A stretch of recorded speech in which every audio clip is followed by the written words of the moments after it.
We're talking about an officer killed in the line of duty because Kingo's bullet barely missed hitting Officer Pavel Kuznetsov in the head. It also demonstrates that professionalism, training, and agency culture matter. These officers' actions and reactions show that they are professionals who are well trained and work for an agency with good policies and procedures, and that they acted in an exemplary manner to peacefully apprehend and provide medical treatment to Kingos even after he tried to shoot and kill him. This is how the absolute majority of the 800,000 law enforcement officers in the 18,000 law enforcement agencies act across this country every day. As professionals doing a very dangerous job who have to react in a split second to protect themselves and others. I hope that the video that you're going to see this morning is played as much as the videos are played when the road cop, who is the exception to the rule and not the norm, does something stupid and contrary to law, training, and the best practices of the agencies across this country. If we watch the continual loop of isolated incidents where cops do wrong, then let's watch a continual loop of how cops were attacked and reacted professionally to save their own lives. So by way of background, Kingos is 23 years old. He lives at 10790 3rd Street North in St. Pete, which is the area off of 4th Street just north of Gandy. According to interviews with family members, Kingo suffers from significant mental health issues, including bipolar disorder and schizophrenia, for which he is supposed to take medications and refrain from drug use. Kingos had been twice previously Baker acted, once in 2018 and once in 2019. Kingos had minimal arrest record, and he had limited law enforcement contact between 2019 and early 2021. According to his family, what changed over the last few months is that Kingos stopped taking his medication and he resumed actively using marijuana. At the same time, over the last few months, Kingos became infatuated with a woman he met at a store in St. Petersburg that sells smoking supplies. Kingos met the woman at the store. Again, he became infatuated with her and met her to smoke marijuana a couple of times, but the woman wasn't interested in any additional relationship with him. Nevertheless, Kingos was insistent on a relationship and really became obsessed with her. He began sending her unwanted items at her home and began making comments that he wanted to have a child with her. He even had references to the woman tattooed on his hand. Because she was being stalked by Kingos, the woman obtained a stalking injunction, and that was served on him on June 15th of this year. The injunction prohibited Kingos from having any contact with the woman or from possessing guns. Between June 19th, so a few days after he was served with the injunction, and June 26th, Kingos violated the injunction several times by contacting the woman and having packages delivered to her home.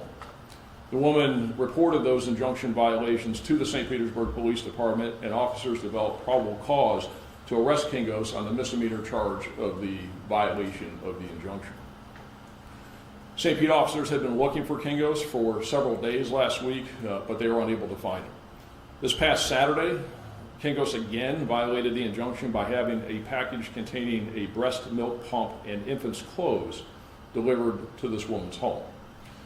She contacted St. Pete Police again. The officers responded and again set out to try and find Kingos, and they located him in the area of 4th Street North and 108th Avenue as he was returning to his residence. Officer Ronald McKenzie observed Kingos driving a white work van as he entered the apartment complex, and Officer Pavel Kuznetsov responded as backup. Officer McKenzie pulled behind Kingos and effected a traffic stop as Kingos tried to back out of the apartment complex. Officer McKenzie was in full uniform, driving a marked police car with his lights fully activated. Officer McKenzie approached Kingos' van and he asked him for identification. Kingos did not immediately produce any ID, and he was fidgeting around, and Officer McKenzie was concerned because of the movements, and he couldn't see McKenzie's hands. Because he had probable cause to arrest Kingos and because he was concerned about those movements, Officer McKenzie opened the driver's side door, at which time Kingos turned and began to actively kick and resist Officer McKenzie. A struggle ensued between Officer McKenzie and Kingos, and during the struggle, Kingos reached into his waistband and removed a .40 caliber semi-automatic handgun and pointed it in Officer McKenzie's direction. At the same time as this was happening, is that Officer Kuznetsov arrived, parked his cruiser behind Officer McKenzie's cruiser, got out of the car, and was walking up to the van where Officer McKenzie was engaged with Kingos.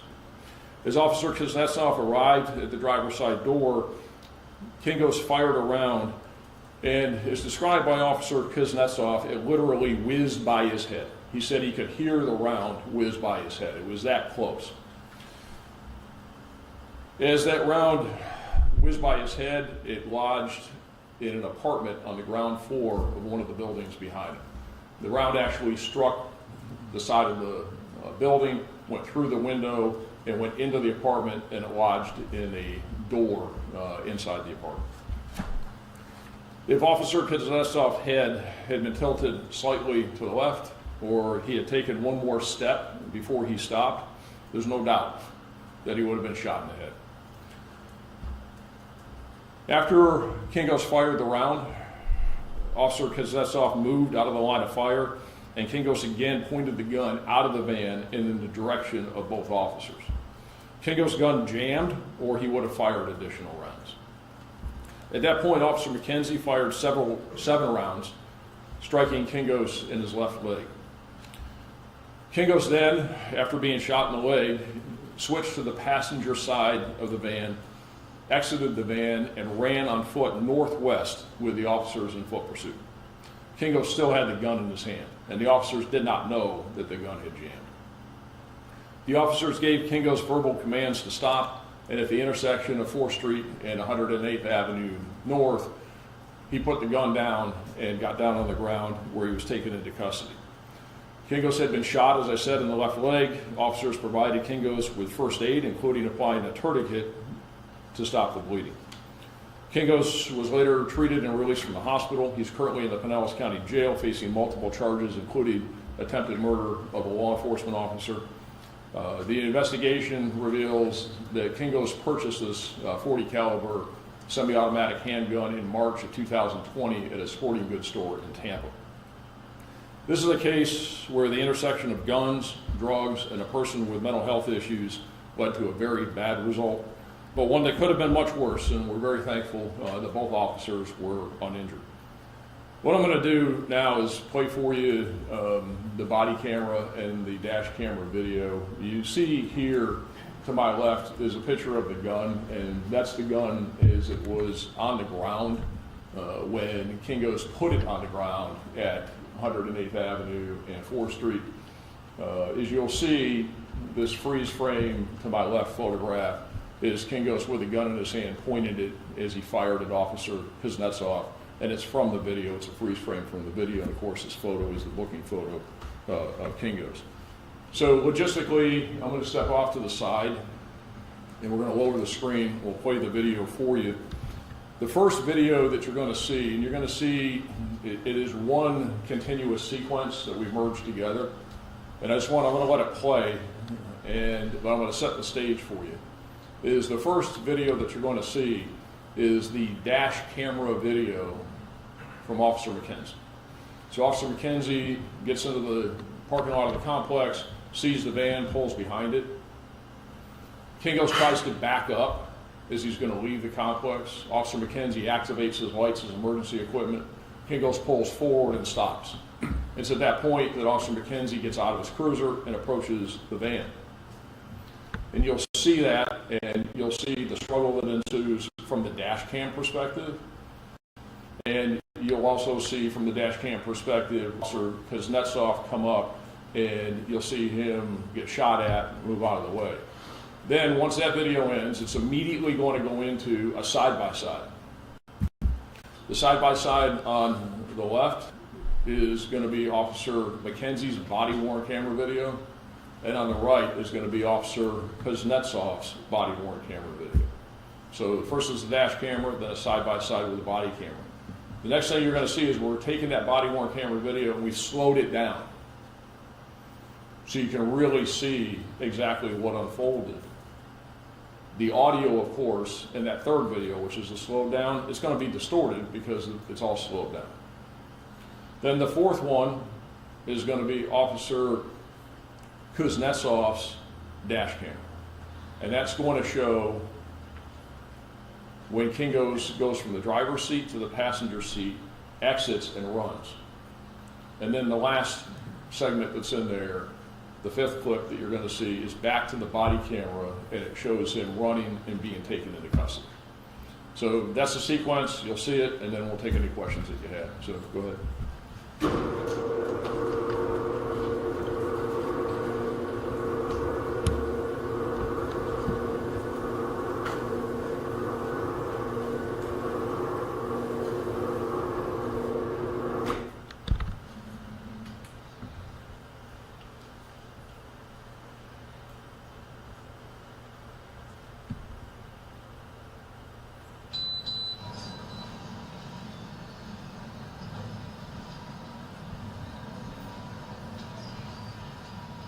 We're rolling company today. Hotel, Delta, X-ray, X-ray 4. White man.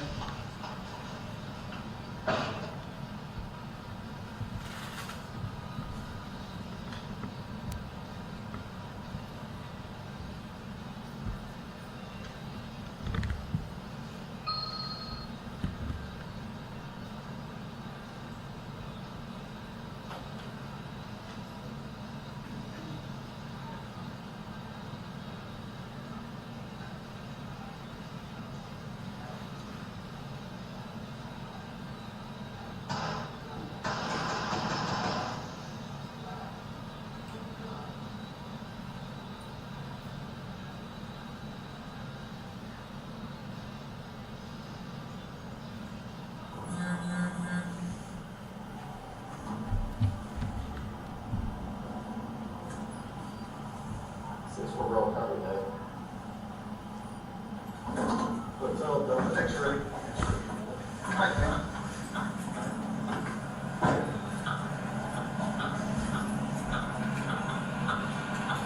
Hey, you ready?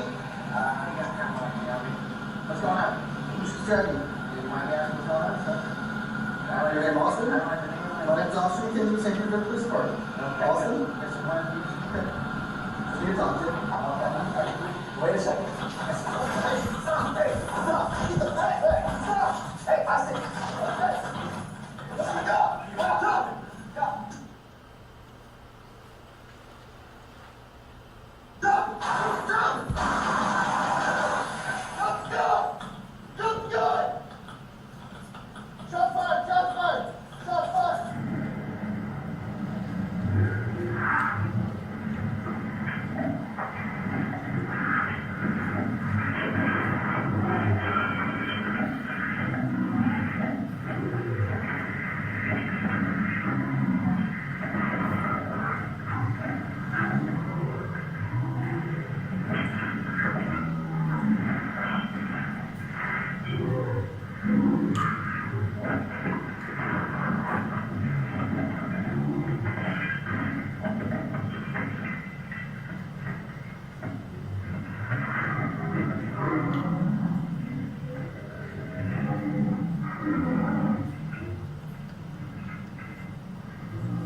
Put your hands on your back now! Now! On the way to 4. 115. Officer, 10-15.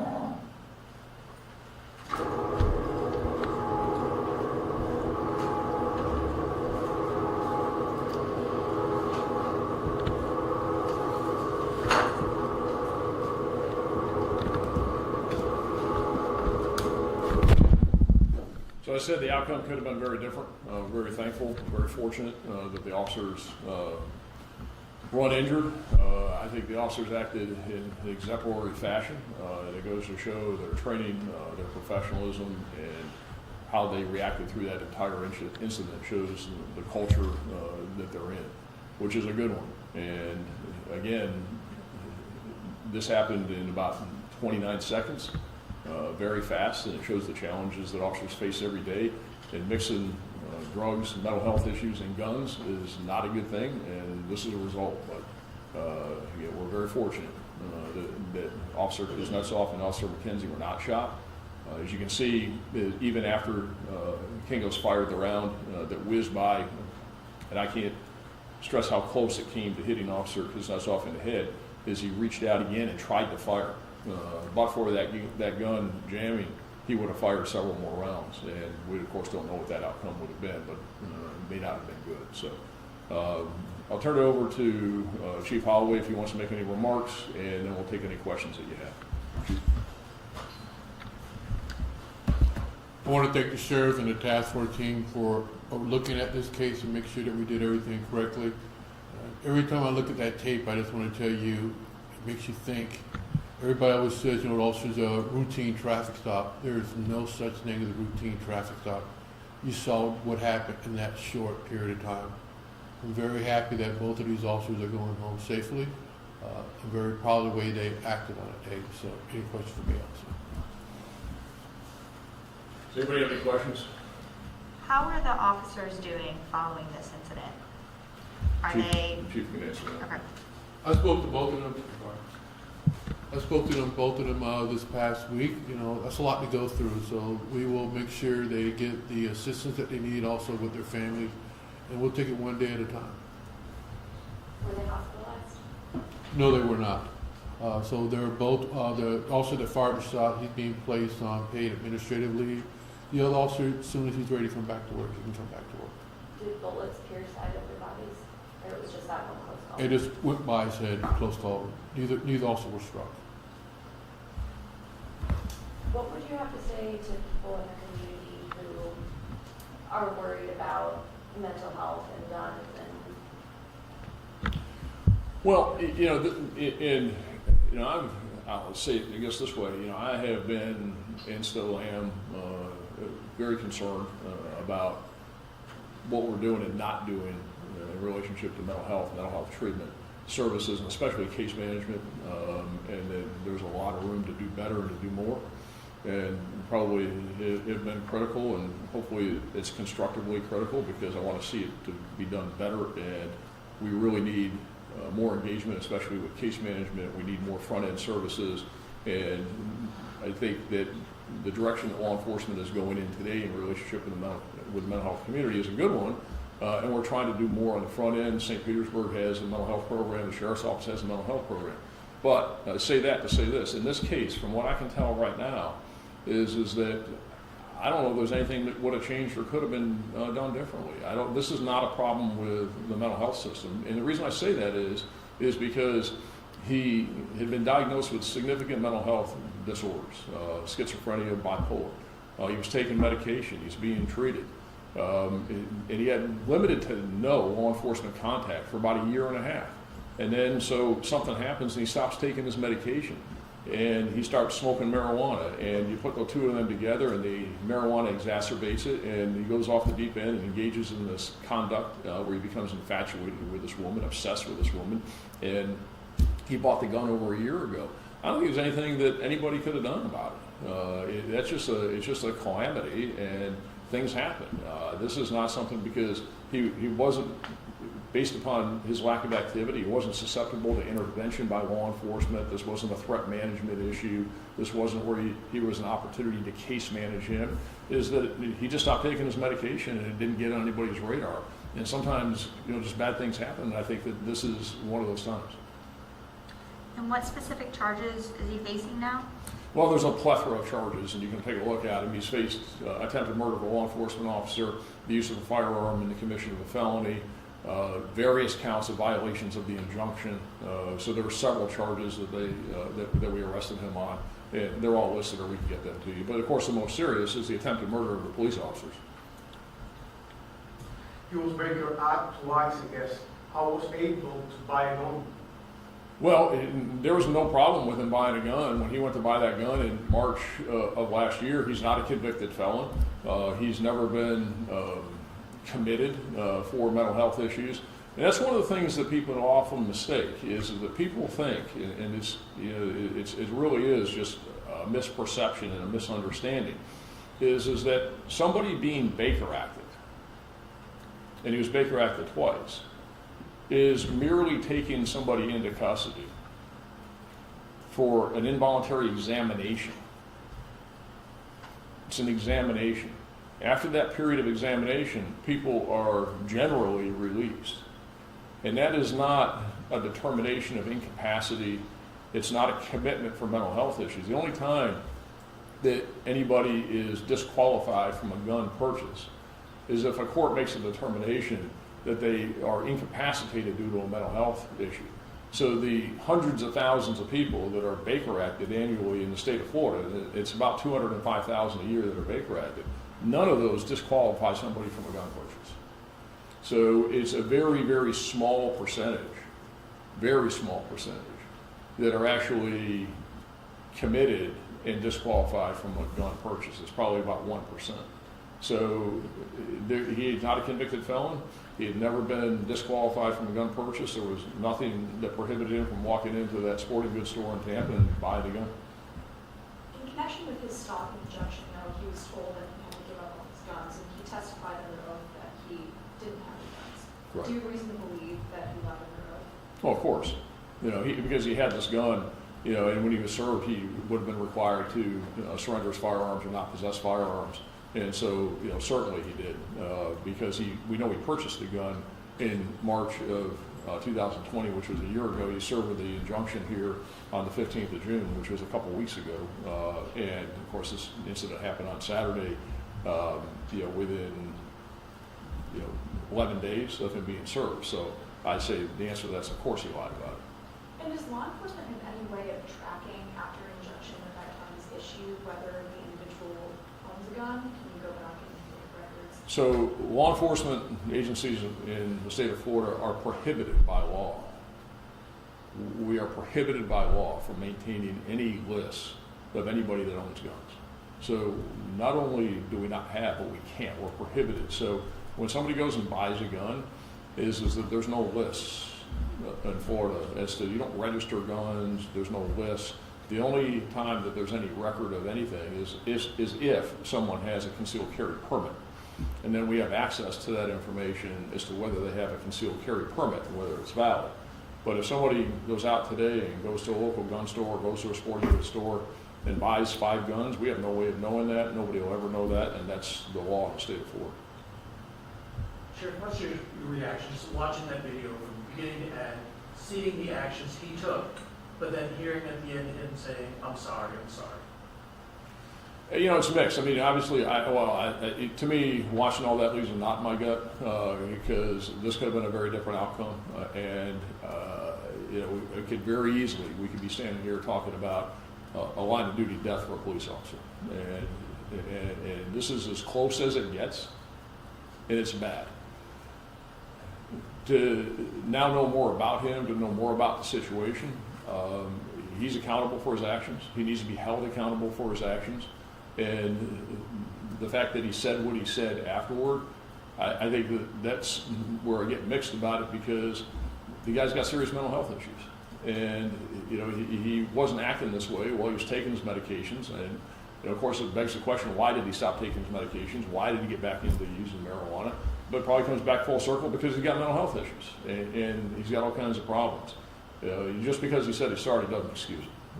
And he needs to be held accountable for his actions, and he needs to face the consequences of the criminal justice system. That's out. He tried to kill 2 cops. 2 guys that came to work, trying to do the right thing, trying to protect the community, who very, very easily Saturday night could have not gone home. So he is responsible for and needs to be held accountable for his actions, regardless of what he says he's sorry or not. There's minimum mandatories that come into play when you use a firearm in the commission of a felony, when you attempt to kill a cop, and he needs to go to prison for a long time. And I hope he gets treatment, and I hope he gets where he needs to be, but he almost killed 2 cops in this county, and he needs to be accountable for that. I have a question for both of you, if that's okay. So you had said that 205,000 people are radioactive in Florida every year, and probably 1% of those are prohibited from having a gun. Do you think something needs to change?